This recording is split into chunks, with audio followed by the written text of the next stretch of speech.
salaamaaleykum mbokk internet bu Milcrea ñoo ngi leen di nuyu di leen dalal ci seen émission éclairage éclairage ci émission bi nga xamante ni moom mooy tegg yenn tuuma yi ak di leeral li nga xamante ni mooy lëndëm ci boppu askan bi tey suñu émission éclairage ñu ciy dalal Ibrahima Mandiang moom mooy chef de cabinet bu maire Pikine Nord di Amadou Diarra Ibrahima Mandiang ñoo ngi lay dalal di la nuyu ci éclairage. merci maa ngi lay fay Sora Malick donc di nuyu suñu mbokk internet yëpp képp koo xam ne yaa ngi seetaan Milcrea TV mu nekk presse boo xam ne presse internationale la Sénégal bitim réew ñëpp di ko seetaan maa ngi am contenté di fi dal man Ibrahima Mandiang di chef de cabinet du maire de la commune de Pikine Nord monsieur Amadou Diarra. merci beaucoup Ibrahima monsieur le chef du cabinet tey bu ñu gisee ñu dalal Ibrahima Mandiang dafa am ñaari mbir yoo xamante ni dañ ko bëgg a leeralaat si suñu biir commune bu si njëkk mooy la commune de Pikine Nord ñëpp xam nañ ni dafa tegoon benn gouvernement culturel boo xamante ni c'était pour mu gérer lépp lu jëm si wàllu culture si Pikine Nord mais mu amoon ay problèmes yu si am si jamono yi weesu entre gouvernement culturel bi ak monsieur le maire Amadou Diarra tey loolu dinañ si ñëw beneen bi tamit mooy théâtre de verdure Fodé Doussouba Baldé bi nekk biir Pikine Nord ay xalaat am si jóg ay wax kàddu jóg si di wax ni mairie bi daa am ku mu ko jox waaw loolu tamit dinañ si ñëw ñu xam nan nañ ko joxee ak kan nañ ko jox ak lu tax it ñu jox ko mu nekk ñaari mbir yoo xamante ni tey vraiment suñu invité dina ko leeral fii si éclairage Ibrahima ñu dalal la si question bu njëkk bi nga wax ñu gouvernement culturel bu Amadou Diarra tegoon nan la ko tegee woon lu taxoon mu teg ko. ak lan moo waral gouvernement culturel bi projet yi mu amoon si wàllum culture mu naxasaay mën nañ ko jàppee naxasaay voilà parce que 31 décembre bi passé gis nañ li xew biir Pikine Nord acteurs culturels yi ñenn ñi jóg am lu ñuy wax ñi am lu ñuy waxee yow lan ngay wax askan bi si loolu. waaw merci beaucoup Sora donc xam naa ñuy tontu rek ci d'une manière séquencée. lan moo taxoon ñu teg gouvernement culturel bi.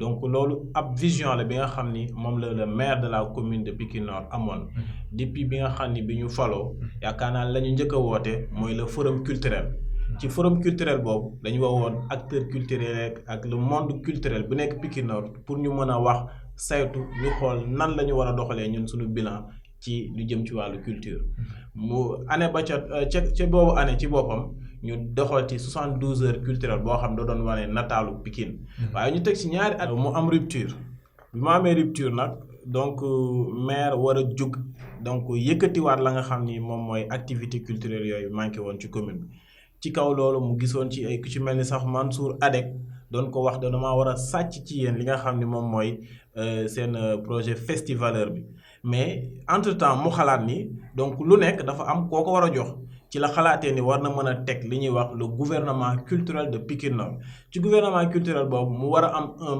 premier ministre qui se charge de toutes les questions sportives bien sûr mu war a am corrélation ak commune bi donc ci kaw loolu la ñu waxoon la ko jëloon teg ko ci loxo raas naroon ni ko na woote le monde culturel bi nekk Pikine Nord mais ñi gis ni bi mu njëkkee woote dafa jëloon jaawale li nga xam ni moom mooy institution légale bi muy mairie bi ak structure am muy dispositif maire rectifié ko deuxième convocation bi aussi mu convoqué mu manqué ay nit ñu ñëw mais maire jël responsabilité am bi mu jëlee responsabilité am présider réunion bi je me rappelle bien que c'était en mois d'août bi mu présider réunion ba pare waxtaan ak ñoom ci leen ne dama bëgg ngeen jàppale ma ci vision bi ma am muy am un festival à Pikine Nord yéen a dénk naa leen nan ngeen koy tuddee dénk naa leen coût bi dénk naa leen kañ parce que li ñuy am ay FESPACO ak Mali ak feneen loolu laa bëgg entité boobu mu am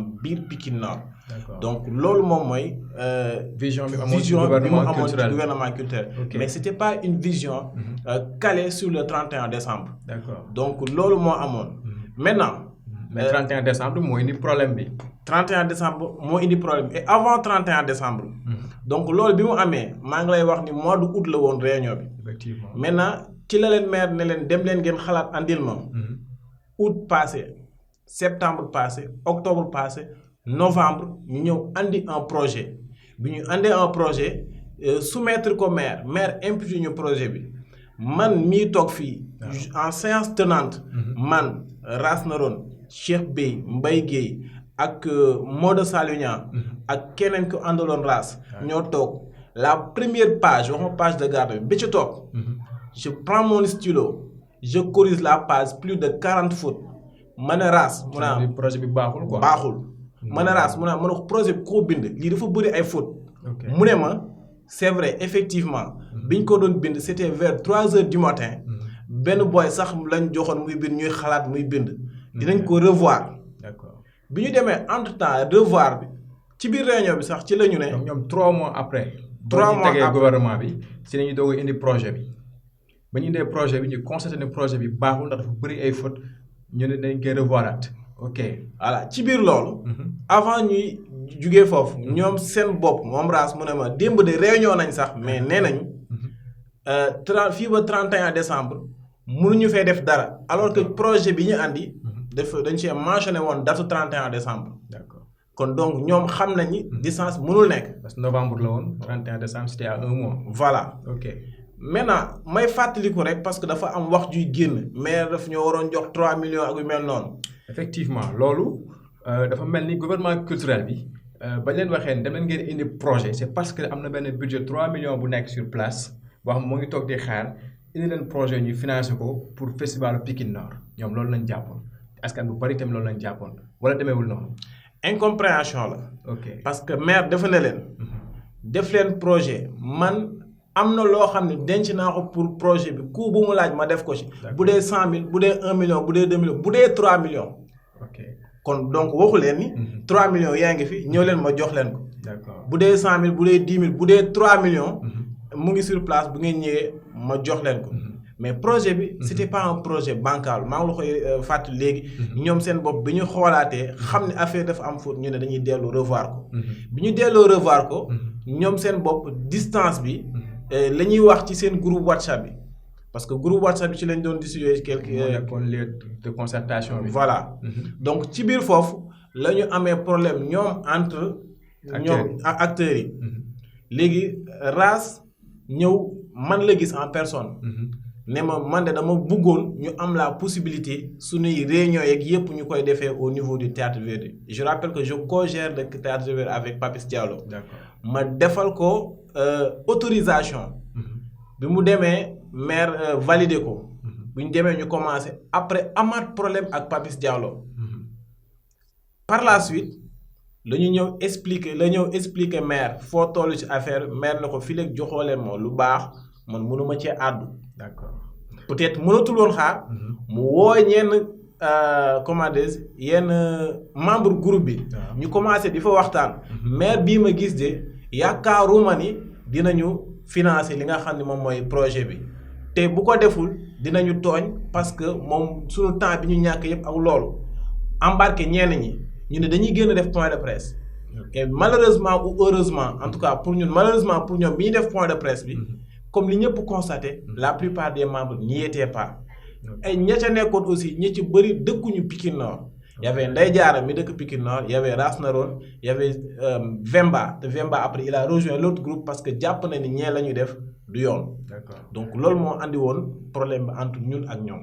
d'accord donc mais si kaw loolu ñoom dañ jàpp ni ñoom dañoo tëju liggéey pendant 3 mois ñu liggéey pendant 3 mois ñu ñëw indi projet ñu leen noo projet bi baaxul. parce que dafa am dispositif ci biir comme ni nga wax da ngeen jaawale seen entité bopp ñoom ñu accepté ko dellu revoir projet bi dindi dispositif bi mais bañ ko dindee ñëwaat indiwaat projet ba ñu daatee projet bi foofu am na problème bu fa am parce que après 3 millions bi la maire bëggut a génne donc foofu comme ni nga waxee am na benn incompréhension bu fa nekk.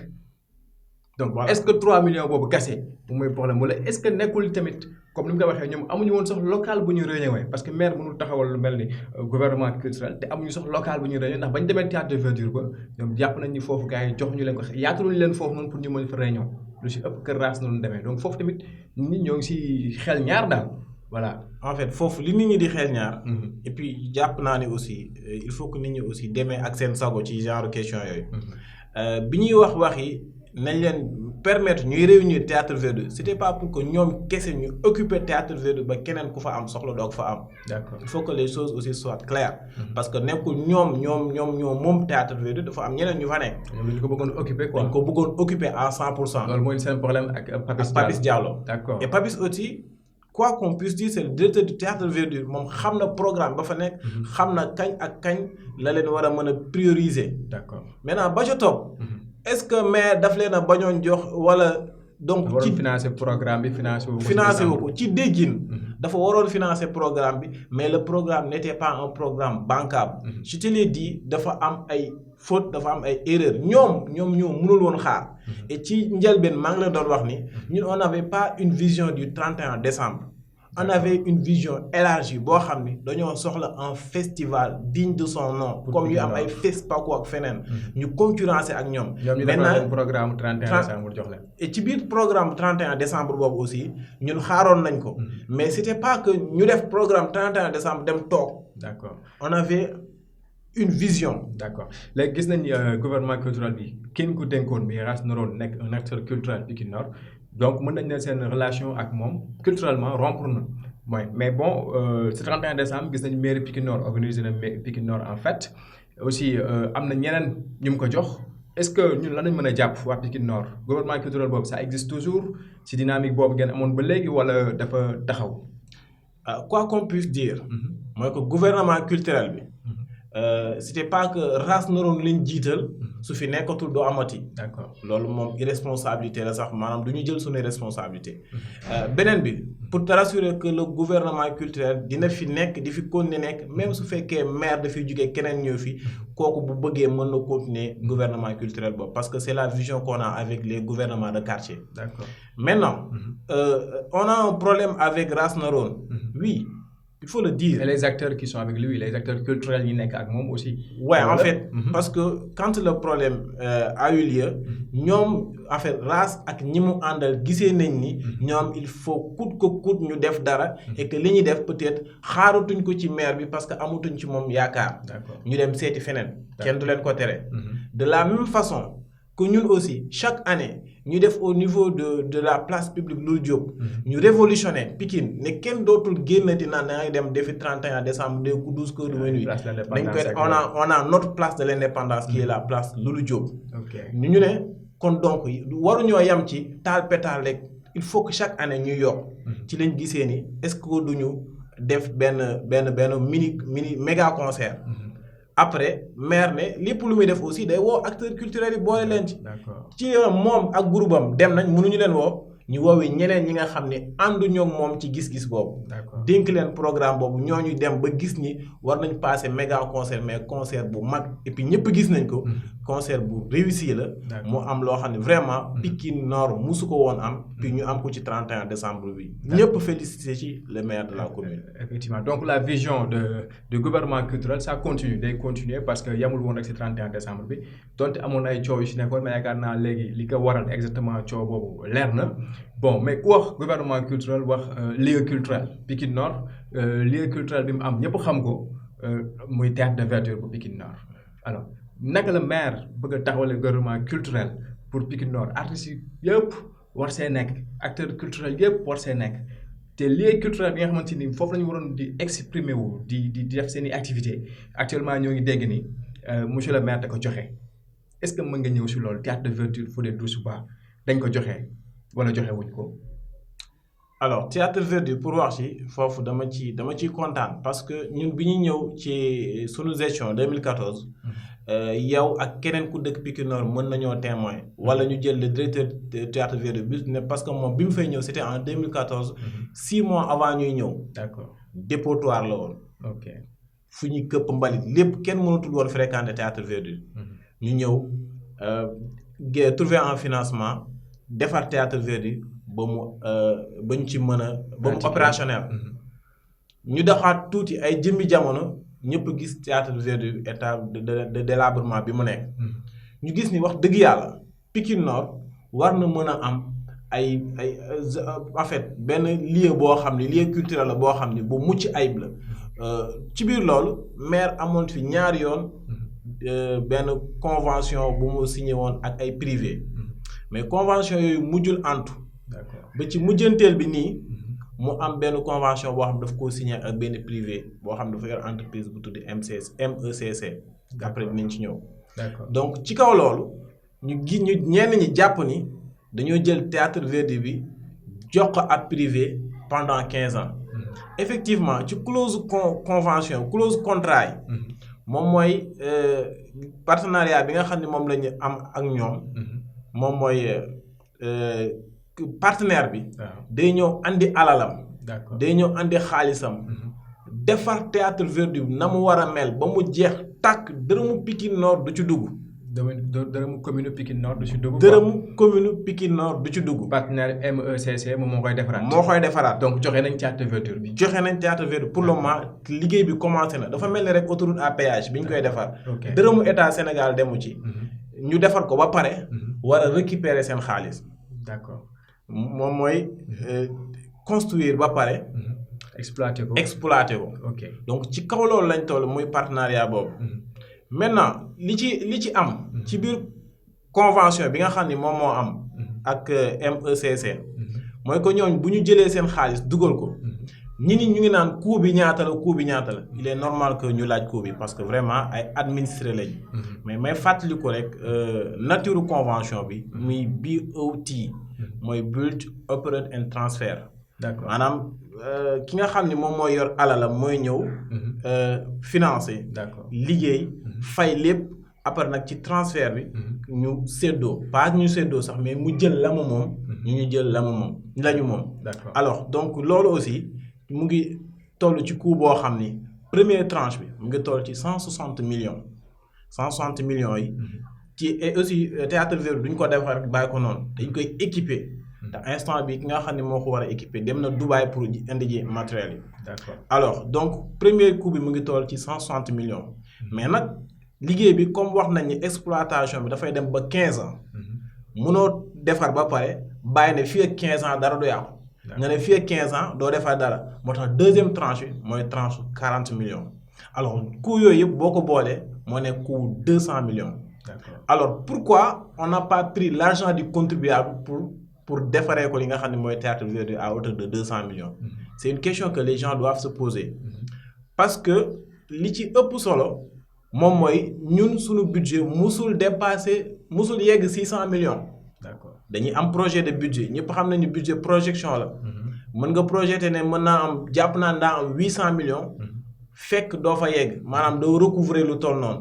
tey jii arène nationale bi nax nañu nax boo xam dañu doon def ay 90 millions ba léegi nii arène nationale bi ñu ngi koy exploité ñun amuñu ci benn retour bi ñëw ci Pikine. d'accord amul benn recette bu dugg. alors donc muy 200 millions coût bi mënul génn ci suñu budget. ñu dem xooli ku am 200 millions. ñëw defar war ko récupérer dans 15 ans. d'accord nan ngeen xoolee kooku gars yi ñu ngi koy poser question bi est-ce que mairie bi buy joxee loo xamante ni travaux publics la dafa def appel d'offre wala daf ko jox kenn koo xam rek moo ko neex mu jox ko nii. mairie du doxee yaa ma neex ma jox la maanaam gré à gré. parce que corps de contrôle yi ñu ngi fi dañuy contrôler. te it xaalis bi du jóge ci ñun moo tax lépp lu am rek. li nga xam ni moom mooy waa DRMP ñoom ñoo koy xool ba pare. d'accord mooy direction de régulation des marchés publics. kon da ngeen joxe marché bi par appel d'offre. par appel d'offre. grand bi ñëw gagné ko. gagné ko. ok ñu jaar fa ñu war a jaar ci passation de marché. ñu xool ñu ne effectivement baax na. ok ñu soog ko mën a jël. mu war a exploiter li nga xam ne mooy théâtre Verdi bi su mu koy defaraat lan nañ fay defar waa ji moom mooy xool lu ko neex mu defar ko fa wala maire bi moom moo ko wax nii bëgg naa fa lii am fa salle bi am fa terrain sport maire bi moo teg ay directives am wala waa ji mooy xool lu ko neex mu def ko biir théâtre Verdi après mu exploiter ko nu mu ko neexee maire bi am si lim si am wala du noonu. non mairie bi. moo am waxoon naa la depuis 3 fois. moo amoon volonté projet pour defar ko. pour defar moom mënu ko moom ku mu ko jox léegi ki mu ko jox. kooku mooy xool ni mu ko neexee mu defaree ko noonu. wala mairie bi moo koy wax defaree ko nii ak defaree ko nii. mairie bi moo naan ko lii laa bëgg. d'accord nii laa bëgg nga defaree ma ko. d'accord ñaata nga koy defaree. waa ji ne nangam bi laa koy defaree mooy 200 millions yi ma leen wax. alors partenaire bi dina ko exploiter 15 ans mais ci biir 15 ans yi mu koy exploiter moom partenaire bi dafay jël 75% des recettes obtenues mairie bi jël 75%. 25%. En fait mairie bi jël 25% des recettes obtenues. Ok. Mais foofu aussi li tax aussi ñu gën a jaar foofu parce que Théâtre Verdure da doon toog nga def benn weer mu am benn wala ñaari activité te lim ciy gagné benn 60 000 la wala yu mel noonu. Mais li nga xam ne moom la ñuy réfectionner Théâtre Verdure dina am aire de jeu dina am espace café dina am enceinte bi nañ ko defaraat dina am podium dina am tout mu nekk benn bloc boo xam ne bu nice bu attirant Sora mën na fa ñëw am benn gan mu partenaire am mu ñëw recevoir ko foofu mu amaale aussi resto ci biir donc yooyu yëpp di génnee ay recettes yooyu la ñuy boole weer bu dee ñu jël moom mu jël 75% ñu jël suñu 25% ba 15% yi 15 ans yi mat mu jël xaalisam dem. Et puis li gën a neex bu demee la gestion revient à la collectivité territoriale mairie bi entièrement moom mooy exploité keneen ki fii nekk maire kooku moom mooy am chance. mais si biir gestion bi maire bi moom naka lay xamee ni waa ji am na recette bi wala amul recette bi dafay am comité de gestion wala nu muy demee noonu. waaw dafay am li ñuy woowee le conseil d' administration. d'accord CA boobu. ñi koy composé ce sera 5 personnes. Le maire ou son représentant. day teew ci CA bi en fait un artiste wala en tout cas un acteur culturel de la commune dafay teew. ak aussi soit le directeur du Théâtre Verdure wala en fait un conseiller municipal. Parce que l'artiste ou l'acteur culturel peut être le directeur du théâtre wala peut être n'importe qui. D'accord. Un conseiller municipal ñetti ñoom ñooy teew pour waxal Pikine Nord. ñoom ñooy teewal mairie bi ci biir conseil. ci biir conseil d'administration bi. léegi nag 5 personnes ñoo fay nekk 3 yi mairie bi 2 yi waa ji. parce que waa ji moom moo dépensé xaalisam il faut que mu am ku ko fa toogal pour saytu. alalam nu mu demee. d'accord donc foofu dafa mel ni leer na Théâtre de Verdure Fodé Douche-Ba Baldé pour l'exploitation pour une bonne exploitation du Théâtre de Verdure mairie bi jox na ko benn privé wax ma dina ko exploiter pour 15 ans si biir 15 ans yi recette bu fu mënti am mairie bi à travers le conseil d'administration bu fa nekk ñooy évaluer ñu ne mairie mooy am 25% waa ji am 75% dafa mel ni loolu léegi loolu leer na. ok et puis ci liggéey bi. ci biir liggéey bi. convention yi clause yi mooy que main d'œuvre bi dafa war a revenir en fait au nord pikinois ñi nga xam ñoom ñooy priorité ba pare li ñuy seet bu ñu ko amul ñu war soo ko wëri feneen. ok très bien donc mel ni loolu leer na ngi si biir éclairage donc Ibrahima Madian chef du cabinet la ngay tàggatoo ak askan bi. waaw di gërëm di sant Sora à travers yow ci laa ñëwee éclairage pour éclaircir quand même la lanterne de certains nord pikinois par rapport aux 2 questions yi ñu soulevé fii mais aussi di féliciter bu baax équipe Milcrea parce que ñu ngi def liggéey bu am solo ñu ngi def liggéey bu mucc ayib ñu leen di ñaanal ci seen avenir ñu am télé communal am télé boo xam ni fépp foo dem ci àdduna bi fépp fuy doomu Pikine dinañ ko continuer di ko valoriser parce que yéen a ngi def liggéey bu am solo. di féliciter aussi di remercier le maire de la commune de Pikine Nord Amadou Diarra à travers ses actions. mais aussi à travers li nga xam ne loolu la ko communauté bi dénk. mu di ci def li nga xam ne moom moo ci war. merci beaucoup donc dafa mel ni leer na on est au terme ñoo ngi si jeexital bi di leen gërëm yéen tamit mbokku seet internet yi ñu doon seetaan lii mooy éclairage lépp lu leen demoon dinañ dem seeti ki nga xamante ni moom mooy Ndeye Mbind li posé ko ay questions mu leeral li nga xamante ni mooy version officielle bi donc ñoo ngi leen di santaat bu baax a baax di leen gërëm di leen jox ndaje beneen yoon.